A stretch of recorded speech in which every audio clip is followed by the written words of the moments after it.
Shalom para todos. Iniciamos el capítulo 16 de Apocalipsis, pero hoy vamos a hacer una introducción antes de, y en esta ocasión estamos grabando también la introducción. Apocalipsis 1:3 dice, Bienaventurado el que lee, los que oyen las palabras de esta profecía y guardan las cosas en ella escritas, porque el tiempo está cerca. Hay una bendición para aquellos que leen, oyen y guardan el libro de Revelaciones, el libro de Apocalipsis. Hoy tenemos algo bien interesante en esta semana. Estamos finalizando el mes de Adar aquí en el calendario hebreo. Quiere decir que hoy es 26 de Adar. Quiere decir que estamos a punto de arrancar el nuevo año bíblico. Está a punto de arrancar, apreciados, esta semana. El miércoles al anochecer estará iniciando el año nuevo, el real, el bíblico, el que con toda tranquilidad bíblica usted le puede decir a su hermano, a su familiar, feliz año. Esta es la ocasión. O sea, bíblicamente, este es el momento. Los demás son inventados por el hombre, son calendarios gregorianos, etcétera. Obviamente, no somos ajenos al calendario gregoriano porque en ese nos movemos en nuestros trabajos y estudios, pero el real, el calendario del Eterno, arranca esta semana, así que desde ya un feliz año para todos, bendecido año para nuestros estudiantes, nuestros amigos, familia aquí reunidos y también aquellos que nos ven posteriormente. Bendecido año. La base de ello está en Éxodo. Allí está la base bíblica del año nuevo. Éxodo capítulo 12. Justo antes de la última plaga en Egipto, hoy vamos a hablar de plagas, precisamente, así que hay una conexión muy interesante con Apocalipsis 16.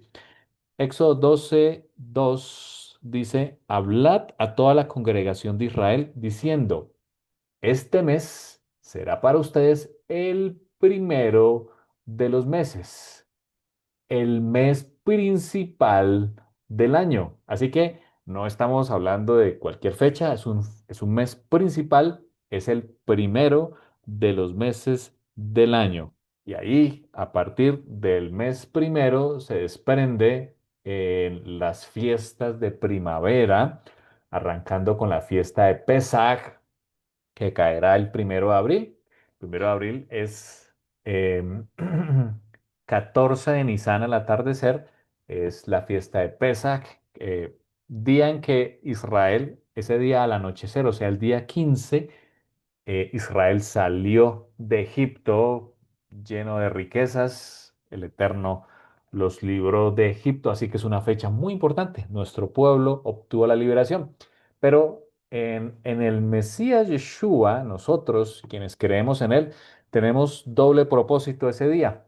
Ese día también celebramos la muerte o el sacrificio del Mesías. El mismo día del 14 de Nisan, que se sacrifica el cordero de acuerdo a la ordenanza del Eterno, ese día también Yeshua fue sacrificado por nosotros, por nuestros pecados, 1 de abril al atardecer. Así que les invito a hacer planes, les haremos llegar el ceder de cómo puedan celebrarlo para aquellos que lo quieran hacer. Es un mandato que ya estaremos dando los detalles, por supuesto, de la fiesta. Y allí también está la fiesta de panes sin levadura durante 7 días, que arranca ese día. Arranca los 7 días de pan sin levadura que están en la escritura y la fiesta de las primicias, que es el día después de Pesaj, el día en que el sacerdote mecía la gavilla delante del Eterno, indicando que arrancaba la cosecha de cebada, arrancaba la primera cosecha. Israel no podía probar del grano hasta que el sacerdote mecía la gavilla. El mismo día de las primicias, ese día resucitó Yeshua, dice Pablo, como primicias de los que durmieron. Así que el mes de Nisan, o también bíblicamente llamado Abib, en la Biblia los nombramos, es un mes muy importante. Es el mes de nuestra redención. Así que le invito a celebrar nuestra redención y arrancamos este miércoles al anochecer. El capítulo 13 de Éxodo viene con la referencia exacta. Dice Éxodo 13:4 dice, ustedes salen hoy en el mes de Abib. Abib significa espiga. También es una referencia a primavera. Por eso la ciudad de Tel Aviv, la capital de Israel hoy, significa monte de la primavera, Tel Aviv.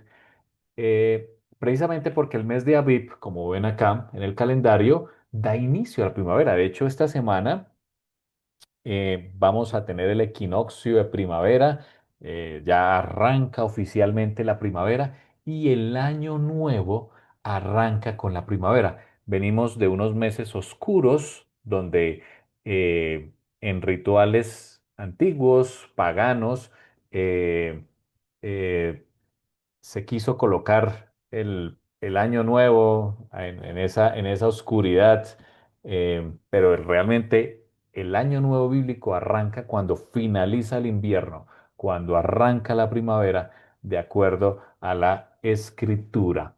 Así que aquí tenemos la transliteración del texto hebreo de Éxodo 12:2, Hajodesh, Haselahem, aquí está, Rosh Hodashim. Es decir, Rosh es cabeza, cabeza de los meses. Quiere decir que el Eterno establece un nuevo calendario para Israel. A partir de este momento, cuando él saca a su pueblo, ¿cierto? Establece a su pueblo llamado Israel, él genera un nuevo calendario. Nosotros estamos injertados en Israel y por lo tanto también hacemos parte de este calendario. Por eso el tiempo ahora se mide desde la redención. Me pareció muy hermosa esta frase y por eso la coloqué aquí. Qué hermoso es poder tener un calendario, el calendario eterno, que se mida desde la redención y no desde la oscuridad. Así que les invito también a seguir este calendario del eterno. El mes de Nisan, el año bíblico, que también me es conocido como Abid, Nisan aparece en el libro de Esther.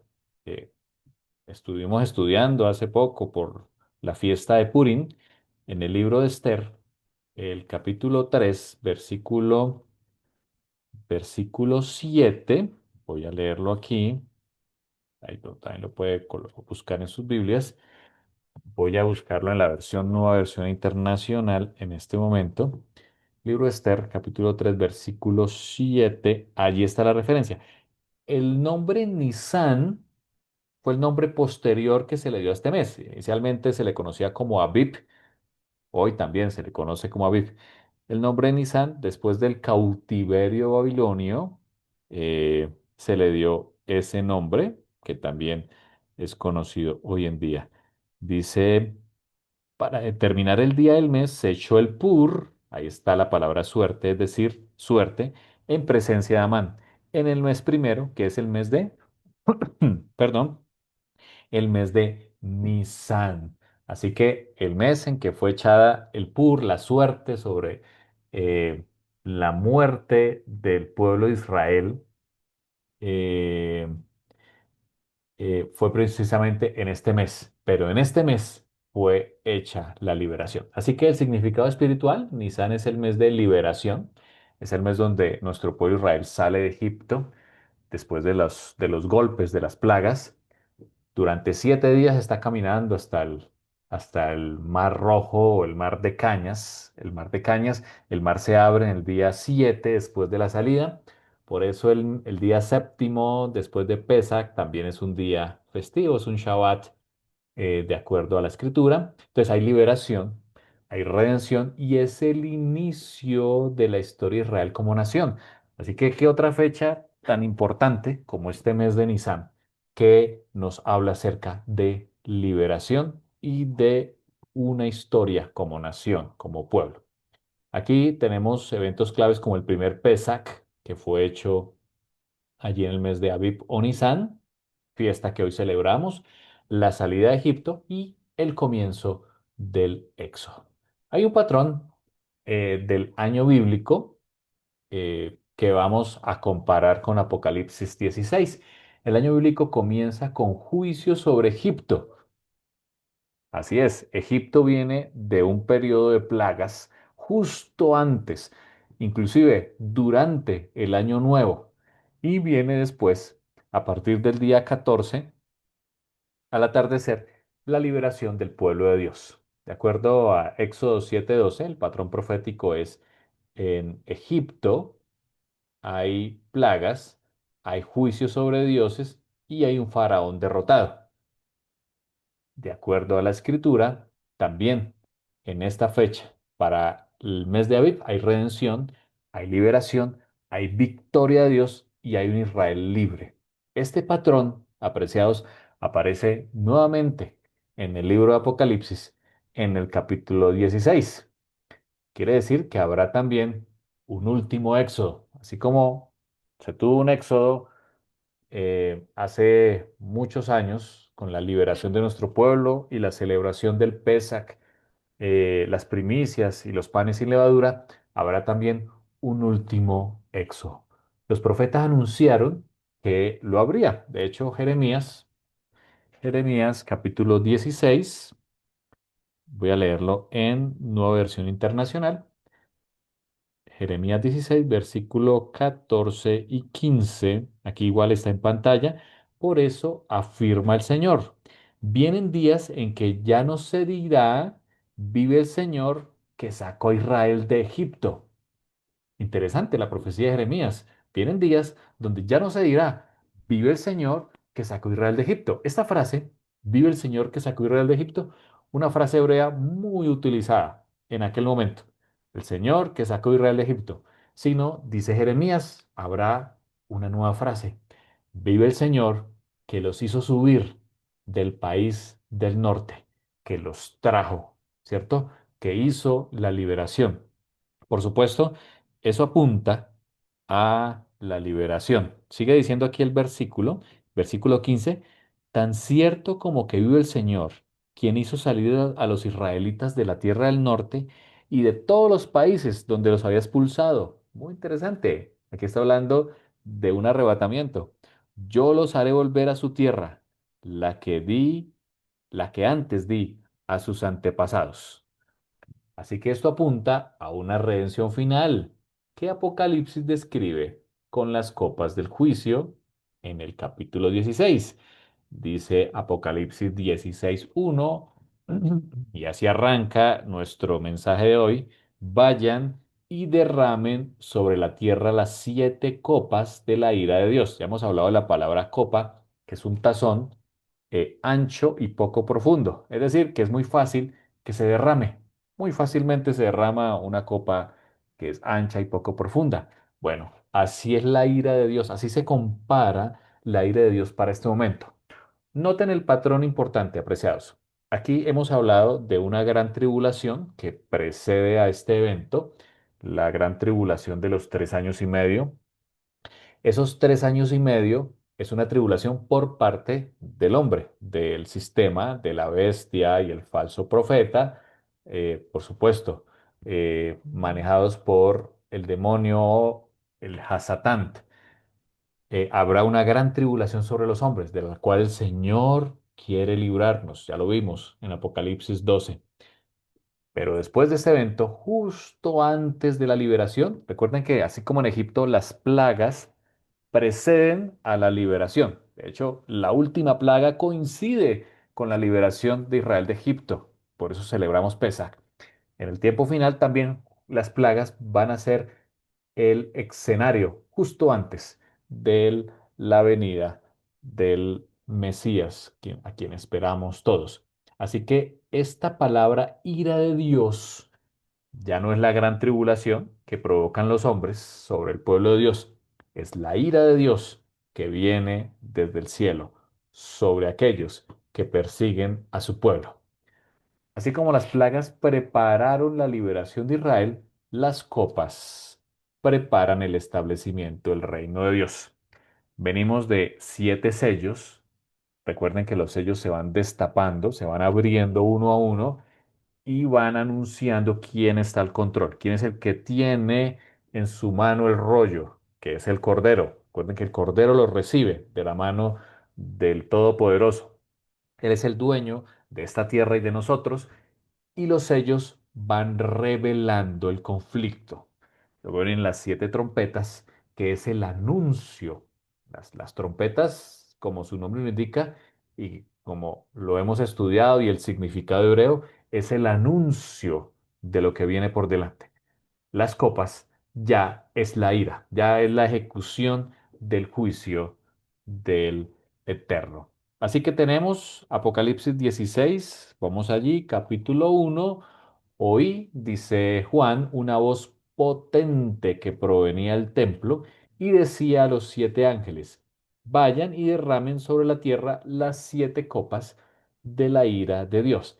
Esta palabra Ekeo, que aparece aquí en el fragmento griego, recuerden que las copias que tenemos del Nuevo Testamento es en griego, esta palabra ekeo significa derramar completamente. Así que ese tazón o esa copa ancha, poco profunda, de acuerdo al texto en griego, cuando la voz potente que sale del templo dice vayan y derramen, realmente lo que está diciendo es derramen completamente. Así que la ira de Dios se derrama completamente. No van a ser juicios fáciles, por supuesto, porque es la ira completa de Dios que se derrama. La idea clave es que ya no hay advertencias como en otras ocasiones, como ya lo estudiamos anteriormente, ahora es el juicio. Lo que estaba escrito en la Torá acerca del Eterno, lo que hablaron los profetas Ageo, Daniel, Zacarías, Ezequiel, lo que escribió Juan, ahora se ejecuta. O sea, este es el momento real de ejecución de los juicios. Y esto está conectado con el endurecimiento de Faraón antes de las plagas en el libro de Éxodo. Hay un endurecimiento de corazón. Apocalipsis muestra que los corazones siguen endurecidos. De hecho, el capítulo 16 vuelve y escribe lo mismo.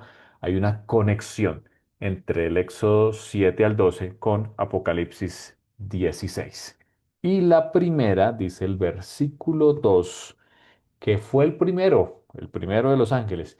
Y al derramar la copa sobre la tierra, dice la escritura, vino una úlcera. En la nueva versión internacional dice, les salieron llagas malignas y repugnantes, dice aquí en la nueva versión internacional, a los que tenían la marca de la bestia. Recuerden que ya dimos un tema sobre la marca de la bestia, el sello de Dios, y Jairito tuvo una explicación magistral allí. Así que para este momento hay dos grupos claros, quienes tienen la marca de la bestia, quienes quieren seguir a la bestia y se han dejado seducir, engañar, y aquellos que ver- tendremos con la ayuda de Dios el sello de Dios en nuestras frentes. Recuerden que es el nombre de Yud-Hei Vah-Hei en nuestras frentes. Pablo nos aclara diciendo que es el Ruach HaKodesh, el Espíritu Santo en nuestras vidas. Ahora, en Éxodo ya pasó. En Éxodo hubo una plaga de úlceras. Allí lo vemos en el capítulo 9 de Éxodo. Lo voy a leer de la Reina Valera. Éxodo 9:10 dice, y tomaron ceniza del horno, Moshe y Aarón, y se pusieron delante de Faraón, y esparció Moshe hacia el cielo la ceniza, y hubo un sarpullido que produjo úlceras, tanto en hombres como en bestias. Esta palabra que se utiliza aquí como hubo un sarpullido, la palabra Shelin Abubot, significa llagas inflamadas. Aquí tomé una imagen que usted de pronto ha visto en la serie, en la famosa serie de Moisés, que sigue siendo muy importante. Le invito a que la vea. Es un tiempo interesante para ver la serie de Moisés. Las llagas inflamadas. Ahora, en Apocalipsis se describen como unas úlcera maligna y pestilente, mortecina. Podríamos también traducir allí del griego de Apocalipsis 16:2.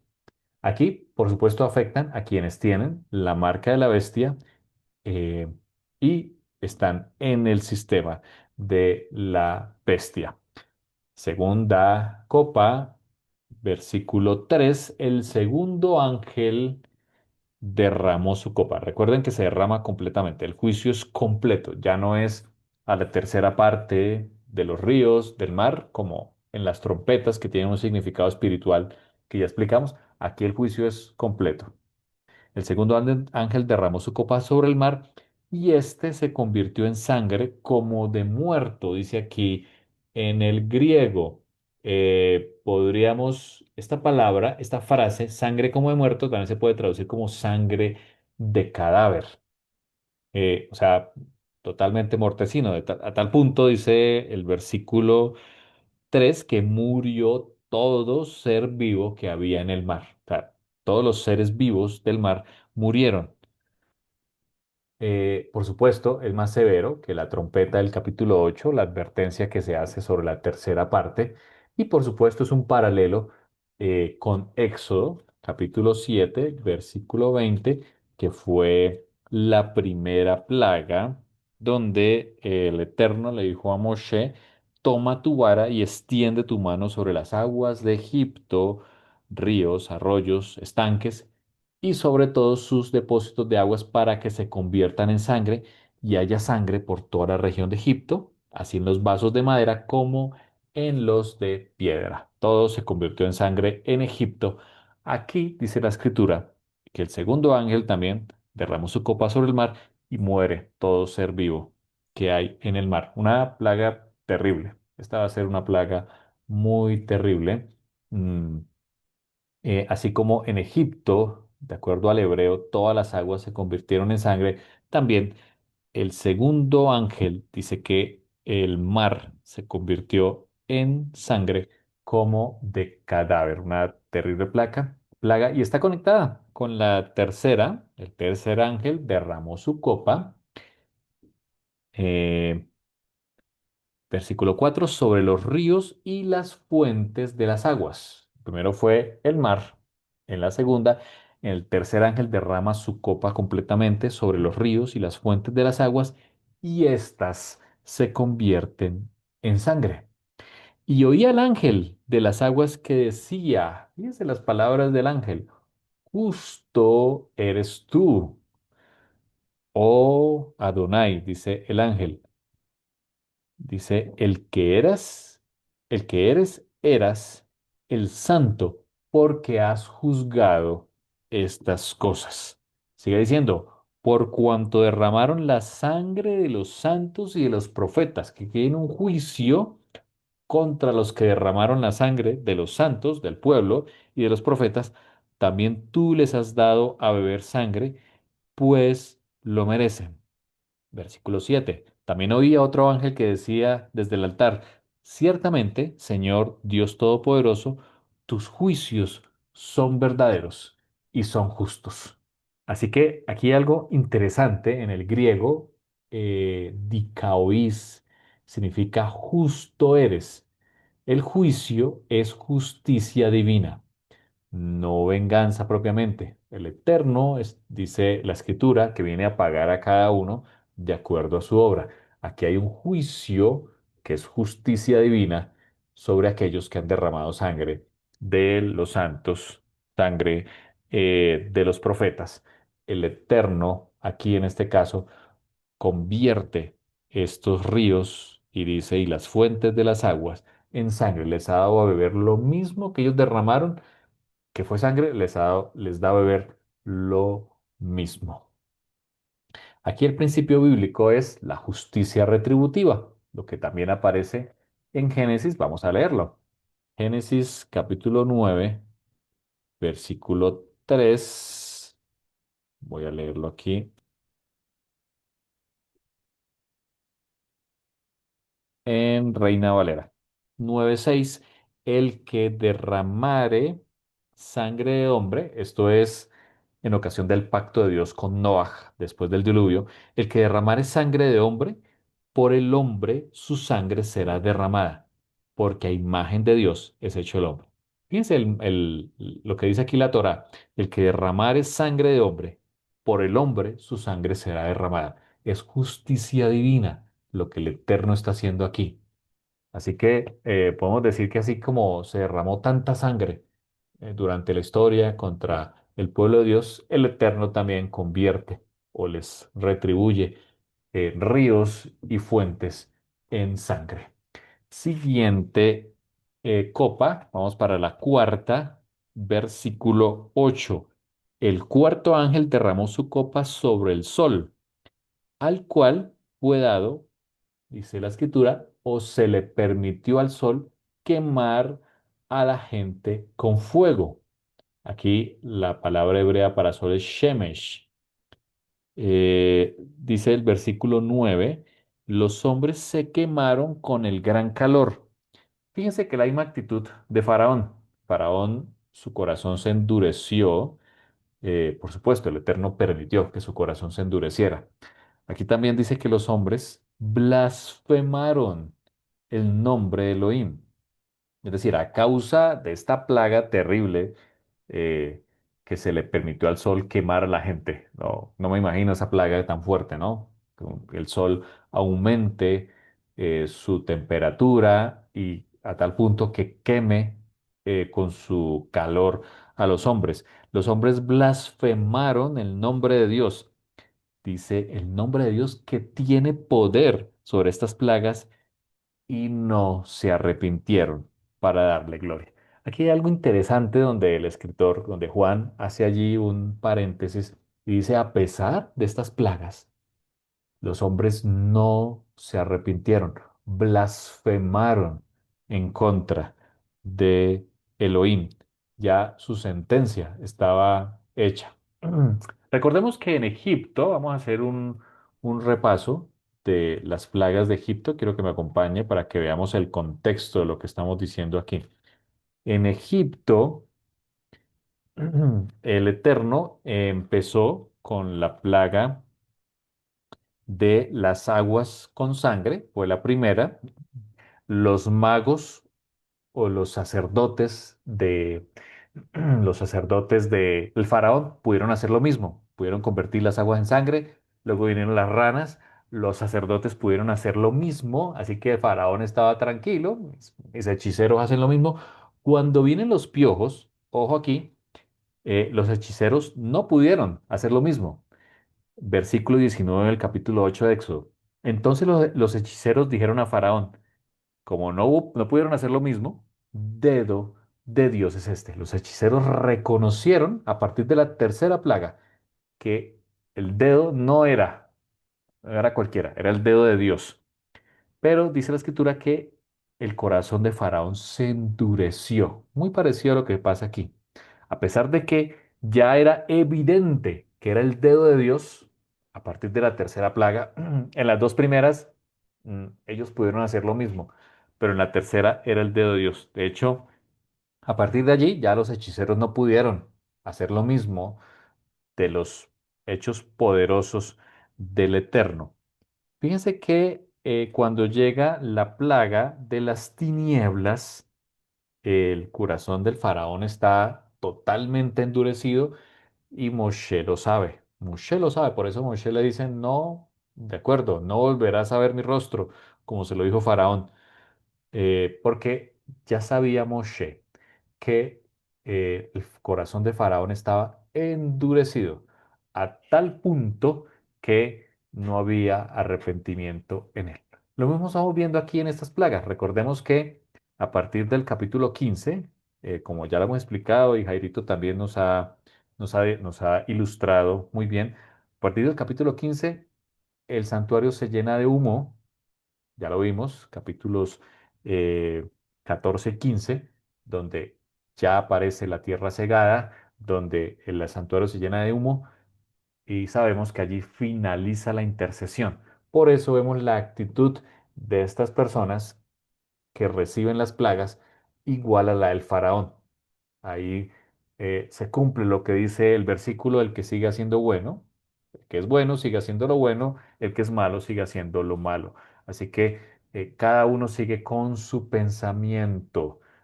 Dios los entregó, dice Pablo, a sus hechicerías, borracheras y demás.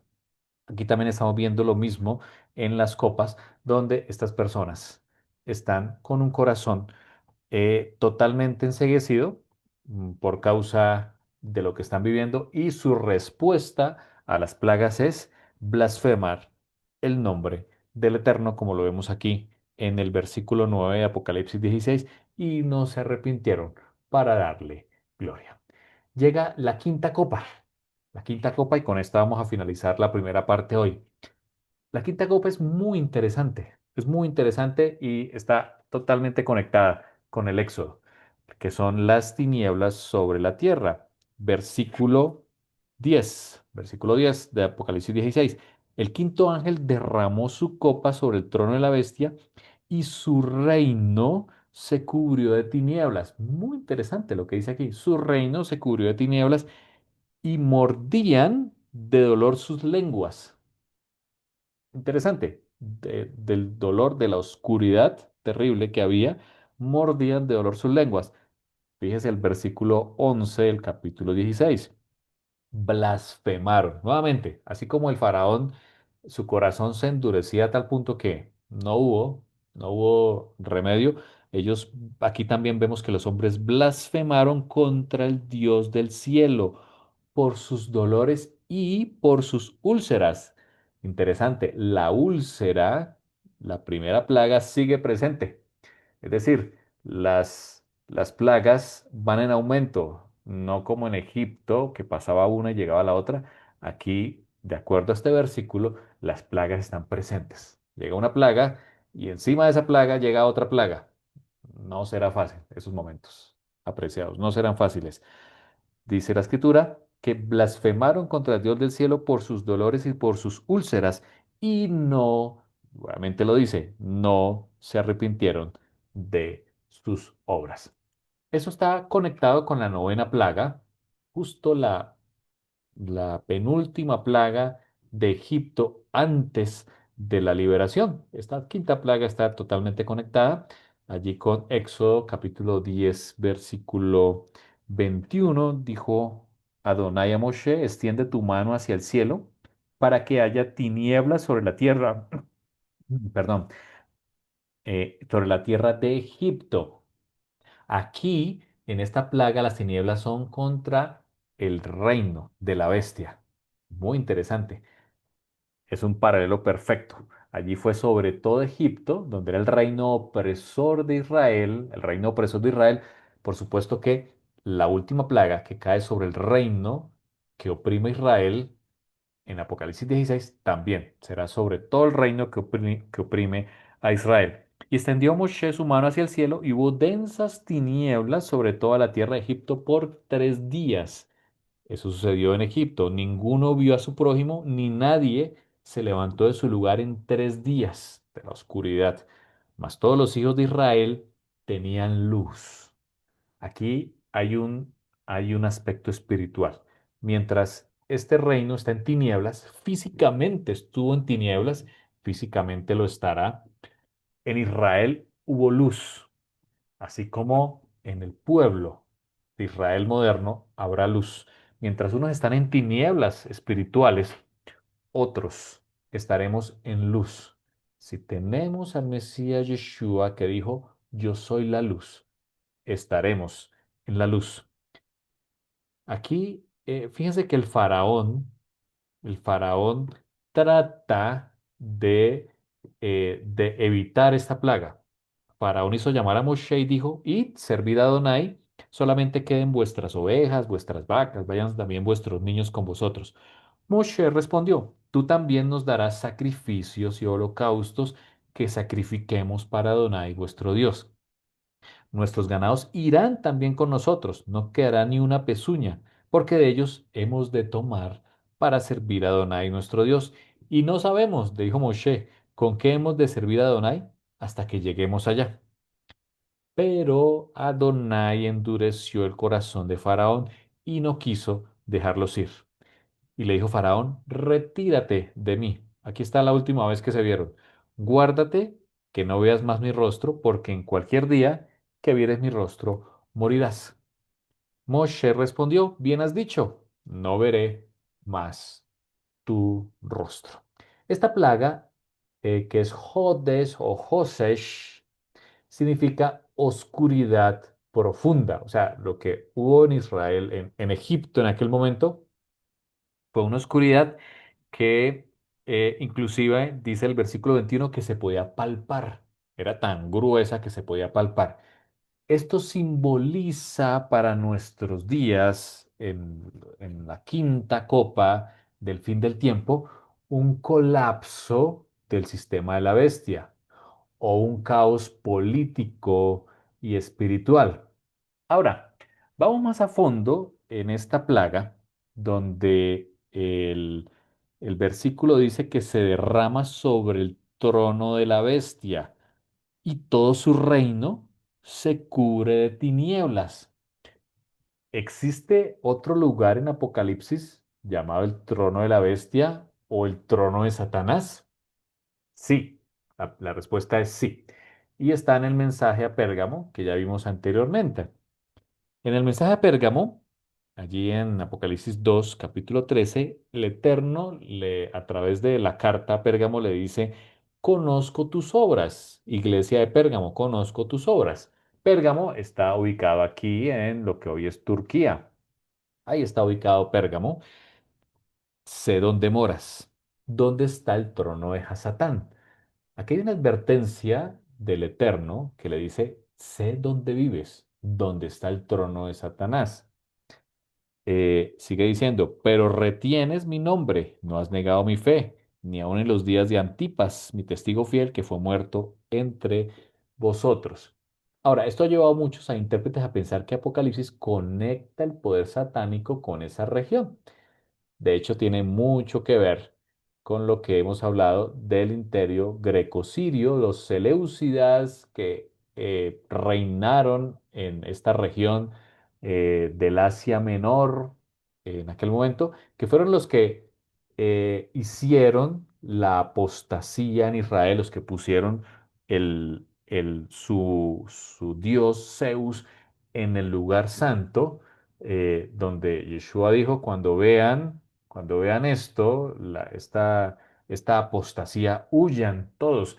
Bueno, eso pasó antes de los tiempos de Yeshua y pues eso provocó que el templo fuera eh, impurificado, que se relevante la rebelión de los macabeos en contra de estos grecosirios, y puedan restituir el culto y de hecho lo recordamos a través de la celebración del Hanukkah o de la dedicación del templo. Bueno, en aquel momento los seleucidas gobernaban en aquella región. Ahora, históricamente Pérgamo aquí en Turquía tenían el altar monumental de Zeus. Ahí está, o ahí estaba, porque ya ese altar de Zeus se lo llevaron a Berlín, muy interesante. Eso está ahora en Berlín, ya hemos hablado con Jairito acerca de ello, en donde está hoy el monumento a Zeus. Allí también, en Pérgamo, se celebraba el culto imperial. Esto es muy importante. El culto imperial, no solamente los romanos heredaron los dioses griegos, como a Zeus, el dios principal, donde el Eterno le llama el trono de Satanás, a ese monumento a Zeus, pero también existía el culto imperial. El culto imperial era que el emperador creyéndose a Dios, solicitaba o pedía un culto a Él. Así que, así como lo vemos en la Escritura, que el Eterno eh, es soberano y nos envió a un Mesías, quien es digno de toda honra y gloria, también este culto imperial tenía a un Dios supremo llamado Zeus y tenía un enviado a la tierra que era el emperador. Así que veamos el paralelo total entre Zeus y el emperador con el Eterno y Yeshua. Era totalmente una religión antimesiánica en aquel momento, en los días que estaba viviendo Juan. Además de eso, que habían centros de culto pagano allí en Pérgamo. No la tenían fácil, fácil, como se dan cuenta los habitantes y los miembros, los hermanos de la iglesia de Pérgamo no la tenían fácil con toda esta idolatría a su alrededor. Por eso Juan le llamó el trono de Hasatán. Ahora, ¿podría ser el mismo trono de la bestia que está hablando aquí Apocalipsis 16? Bueno, hay interpretaciones, hay varias. Yo he traído dos interpretaciones. La primera es una interpretación histórica profética. Muchos intérpretes ven una línea de continuidad de imperios. Hemos hablado que las siete cabezas que tiene la bestia, la que está sentada en el trono, representan los imperios que han surgido, que es una mezcla de los imperios que han atacado al pueblo de Israel y han dominado la región de Medio Oriente, como Egipto, Asiria, Babilonia, aquí en los medos y los persas, incluyendo los seleucidas, perdón, los griegos seleucidas, Roma en la época de Juan y el imperio final, que es el séptimo y también el octavo, que una de las interpretaciones es que es el imperio otomano. Esto ya pues lo hemos hablado y lo veremos en Apocalipsis 17 cuando habla de que cinco han caído, uno es y el otro aún no ha venido. Bajo esta visión, el trono de la bestia sería el centro político del último imperio mundial. No necesariamente en Pérgamo, sino en donde está sentado, o sea, en las ciudades o en los imperios o en los reinos donde está sentado este reino. La segunda interpretación es geopolítica del Medio Oriente. Algunos estudiosos notan que muchos imperios bíblicos se originaron en la misma región, en Mesopotamia, Anatolia y Levante, la región actual de Turquía, Siria, Irak. Además, como lo veremos la próxima clase en el río Éufrates, que aparece en la sexta copa, pues es el límite natural entre Israel con sus vecinos enemigos. Esto hace pensar que el escenario final del conflicto está en Medio Oriente y que allí va a suceder esta plaga, precisamente donde está el trono de la bestia o el antimesías que reine durante 3 años y medio en esta tierra, estableciendo un nuevo orden mundial. Así que vemos en esta plaga, en la sexta plaga, que va a ser una plaga terrible, perdón, la quinta plaga, que va a haber oscuridad total. Las otras plagas continúan, como las úlceras, pero lo más interesante y triste es que aquellos que reciben las plagas blasfeman contra el Dios del cielo por sus dolores, por sus úlceras y no se arrepienten. Ahora, el texto dice, su reino quedó en tinieblas. Esto recuerda la plaga de oscuridad en Egipto. Allí ya la leímos en Éxodo 10:21. Muchos intérpretes que hemos investigado creen que el juicio afecta, número uno, el centro político del sistema de la bestia. O sea, va a haber una oscuridad en el centro político en su estructura de poder. Esto quiere decir que no necesariamente es en una sola ciudad, sino en las ciudades o en las regiones donde gobierne esta bestia. Después del juicio viene el reino. La sexta copa la vamos a ver en la siguiente clase por tema de tiempo, pero quiero dejar este mensaje de en que aunque en Apocalipsis se describen tiempos difíciles, por supuesto que sí, el mensaje final de la escritura es esperanza y restauración. Los juicios de Dios no son el final de la historia, no es el final de la historia y es lo que a veces humanamente cuando vemos Apocalipsis nos aterrorizamos pensando en lo que viene allí. Pero no es el final, no es el objetivo. Recuerden que el objetivo de Apocalipsis es revelar, es el evangelio de revelar a nuestro Mesías Yeshua. Ese es el objetivo, es la preparación para ese reinado, el reino del Mesías que vendrá, sin lugar a dudas, a esta tierra. Apocalipsis 11:15 dice, el reino del mundo, de esta tierra, ha pasado a ser de nuestro Señor y de su Mesías, y él reinará por los siglos de los siglos. Una promesa preciosa de que a pesar de lo que vemos en este planeta, enfermedades, vemos guerras, hoy estamos en guerras, problemas económicos y políticos que no faltan, La promesa, preciados, es que el reino de este planeta, de esta tierra, pasará. Y ya no gobernarán los que hoy gobiernan, gobernará nuestro Mesías Yeshua. Ahora imagínense a Yeshua gobernando desde Jerusalén sobre todos los presidentes y líderes de este mundo. Va a ser muy interesante, ¿cierto? Y la promesa es que Él reinará por los siglos de los siglos. También en Apocalipsis 21, el Eterno nos muestra que Él mismo estará con ellos, o sea, Él morará con nosotros y enjugará toda lágrima. Así que si hoy tenemos lágrimas de dolor, de enfermedad, de angustia, ansiedad, depresión, problemas que no faltan, ¿cierto? Dificultades, la muerte que no deja de existir en nuestro planeta. La promesa es que se enjugará toda lágrima de los ojos y no habrá muerte.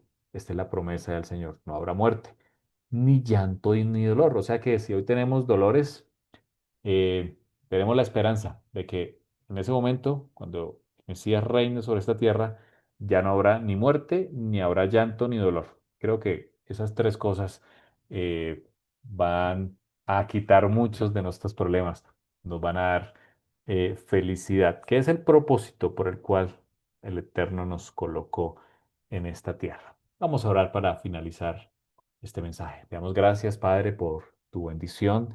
Gracias, Señor, por la maravilla de tu escritura, por el mensaje maravilloso que encontramos allí en nuestras Biblias.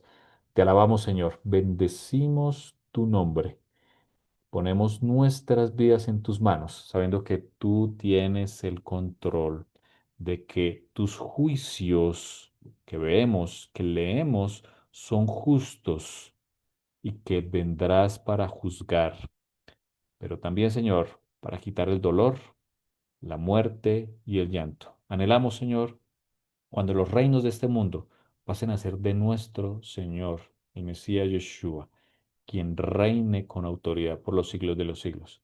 Danos, Señor, la fe necesaria para vivir. Aumenta, Señor, nuestra fe para vivir los días que vienen sobre esta tierra. Mientras tanto, Señor, nos anclamos en ti, en este tiempo de libertad que tenemos aún, de buscarte, de obedecerte, Señor. Queremos hacerlo, queremos ser el remanente, queremos ser el pueblo que espera tu venida. Te alabamos, Señor, por los méritos del Mesías Yeshua. Amén y amén. Bendiciones para todos.